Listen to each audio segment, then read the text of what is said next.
Welcome to NEXTGames video covering September 2020's Intense Ambuscade Volume 1.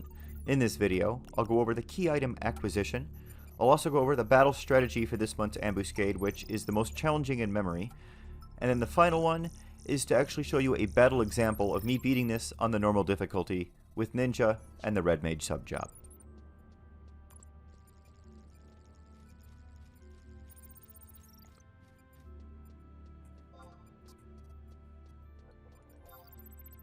Now, if you were doing a single run this month, you can easily just home point warp to Palboro Mines and kill the first Quadav you see.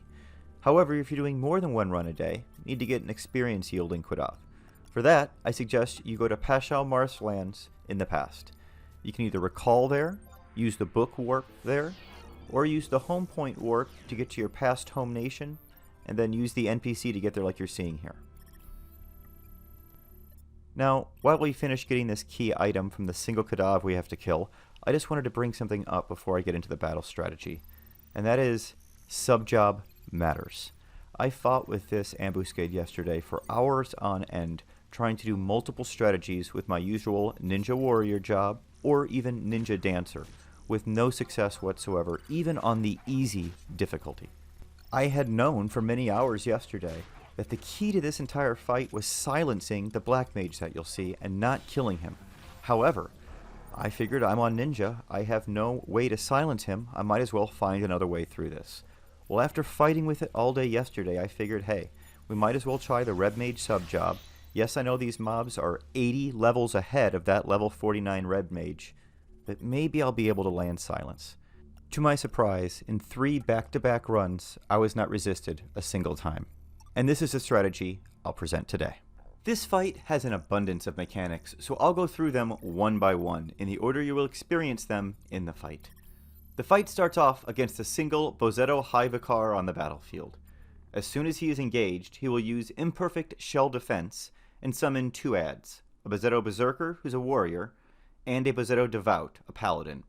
The Bozetto High Vicar will now have a potent defense shield stopping him from being damaged in any noticeable way until both adds are killed. Now, I suggest that you start with the Bozetto Berserker, the warrior, and let the paladin just kind of bounce around as he isn't really much of a threat. When fighting the warrior, try to let ArcEV get hate, because the Berserker has a very potent counter rate, and if you are standing in front of him and wearing my usual gear, you can easily one-shot yourself. If you do have hate, be sure to switch to a low multi-attack set, such as Malings, and then after he is dead, switch over to the paladin and switch back to your usual multi-attack gear. Now, the Bozetto Devout will use Invincible at some point during his run, but otherwise, his death should be quick and without incident. However, you want to be sure that as soon as he dies, you are ready to unleash a huge amount of damage onto the Bozetto High Vicar. This is because you will have approximately 30 seconds to take him to around 50% hit points and force him to use Benediction. At that point, he will summon the Bozetto Elementalist. Now, please note, if you don't force him to use Benediction before those 30 seconds are up, he will use Imperfect Shell Defense again, and put the shield back up and spawn the Berserker and Devout once again. On higher difficulties of Difficult and Very Difficult, he will spawn a Bozetto Disruptor, which is a Red Mage, and a Bozetto Defiler, which is a Dark instead. Now note that there are times that he will use Imperfect Shell Defense, followed by Benediction, if you just happen to push him to a low enough hit point level as he used that Imperfect Shell Defense. This will cause all 3 adds to pop. To avoid this from happening, I suggest holding off on damage at the 25-second mark if it doesn't look like you're going to be able to make him Benediction before that 30-second mark, and therefore you're not inundated with all 3 adds out at the same time. This, of course, means you'll have to take out those 2 adds one more time, but it's easier to deal with just those 2 adds than it is all 3 at once. Now, on the easy difficulty, it's pretty easy to force him to use Benediction in that first 30-second window. But on normal, I find it almost always takes 2 windows, as I usually only get him to about 66% hit points in that first 30 seconds. Now, once he has used Benediction, and all the adds other than the Bozetto Elementalist are dead, the second phase of this fight begins. Now, in phase 2, you are basically left with 2 horrible options. The first is to kill the Bozetto Elementalist, which will cause the Bozetto High Vicar's shield to drop, and for him to immediately use Sorrow of Goddah, which will draw everyone in and inflict damage, a minus 75% hit point and magic point curse, and a Plague that will inflict minus 50 TP and minus 500 MP per tick. He will then spam a move called Torment of Gaddah that will do 1 to 3,000 damage to everyone in range and petrify them for 45 seconds, and it cannot be resisted. Basically, killing the Bozzetto Elementalist leads to you wiping if you are in a solo situation. Or if you're in a party setup, you do have a few options here. As long as you have a solid Rune Fencer or Paladin who can live through those AoE moves, you can just keep them alive and then use ranged party members, Cores, Rangers, and Summoners to deal all the damage necessary to take him down.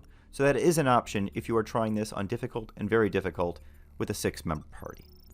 However, we don't have a party, and I needed to find a way to beat this solo. So that leads us to our second option, which is to leave the Elementalist alive. This will leave the Imperfect Shell Defense up on the High Vicar, so you will only be able to damage him during his TP moves and spell castings. Now his TP moves are way too quick to weapon skill during, so you need to find a way to reliably make him cast slower spells. To do so, you need to damage the Elementalist to below 75% hit points, so that the High Vicar tries to use Cure 4 on him. When he does this, use that 2-second window to get in a weapon skill and round of attacks. This should do roughly 6 to 10% of his hit points each time he casts Cure 4. The risky part with this second strategy is that the Elementalist can use Meteor, which can one-shot all of your trust, and he also has Mana Front, which he can use multiple times during this fight, when he will just spam Meteor over and over again. This is what the Red Mage sub-job rebrought us for. As soon as you take him past 75% hit points, you want to be sure to silence him and keep him silenced. Make sure that you equip your best magic accuracy gear to make sure it lands. I was not resisted a single time when doing so on either the easy or normal difficulties. Now the High Vicar will normally use Cure every 20 to 30 seconds. Try to get the timing of it down so that you are ready for it. If he goes more than 45 seconds without curing, switch over to the Bozzetto Elementalist and do a round of attacks, and then switch quickly back to the High Vicar. This will often trigger him to use Cure 4 so you can weapon skill just as you get back to him. Also, once you get the timing of Cure 4s down, you can make the fight go very quickly with skill chains. At about the 20-second mark, sense his last Cure 4, and then use either Shun or He. Then use it again when you have TP. Normally either the first Shun or He will land for full damage, just as he starts to use Cure 4, or the second Shun or He will hit for weapon skill and skill chain damage for over 150,000 damage, and that's what you're really going for. I'll show you how we accomplish this in the last half of this fight. Now once the High Vicar is dead, switch to the Elementalist and quickly kill him, which normally only takes a few seconds. Feel free to take the Elementalist down to 30 to 60% hit points during the run, but I caution going lower than that, as you don't want to switch to him for a round of attacks and have ArcEV accidentally weapon skill and kill him, which I have seen happen when I've left him at 15% hit points before. Now I just want to point out, try not to get frustrated if you're missing a Cure 4 here and there. Naturally, with you tanking this and everything going on, you're going to miss some Cure 4s, but there's plenty of time during this run to get all the damage in that you need. So just focus on getting that damage in when you can, and you should pull through with the victor. Now in the battle example I'm about to show you, I'm using ArcEV to tank, Joachim for marches, Arcelia for enfeebles and haste, Monborough for cures, and we are trying out Sylvie this month for cures and extra haste to make sure that I'm always haste capped. Now this was definitely a challenge to figure out how to solo this run this month, but I'm happy to have found a way to share this month's strategy and give everyone else a way to solo this. Enjoy the run, everyone.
And that will be it for the September 2020 Intense Ambuscade Volume 1 Battle Strategy and Battle Example video. I hope everyone found that helpful. Thanks so much for watching. Stay safe and stay healthy. I'll see you next month.